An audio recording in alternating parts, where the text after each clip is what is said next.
My family had lived in Germany several generations back. My grandfather had opened a store right near the Dutch border.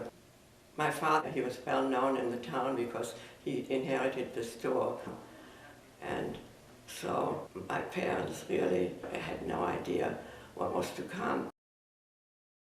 The really bad story begins on Kristallnacht. I could actually see the men smashing the windows. The bad things and the bad restrictions, as far as I was concerned, was after the Kristallnacht. All the public places were forbidden for Jews. My father was forced to sell the business. First of all, he had to put up a notice to say, here is the Jewish-owned business, no Jews allowed. The business was sold, I guess, sold for pennies. Since we lived over the business, it involved also having to move our living quarters. Because that was even a problem, because people were getting scared. They were threatened even to be killed if they associated. But there was a family lived in the heart of town who were willing to take us in.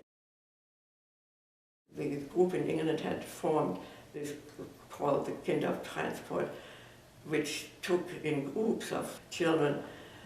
They had advertised in England for families, like foster families, to take some children in, and they had a big response.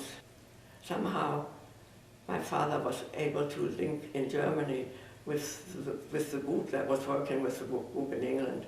My mother was crying, and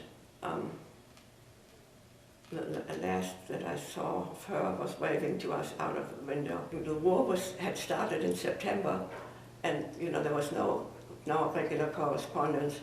We got 2 letters via the Red Cross at some time during the time that we were in England. The one said we soon will be going on a long journey or something, and we read between the lines, because that was when they were going to be sent to concentration camp.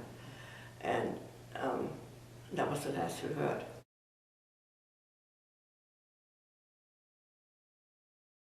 I was really sort of dreading the experience, but it turned out really to be very positive, because everybody whom we knew, who knew my father particularly, and through the store,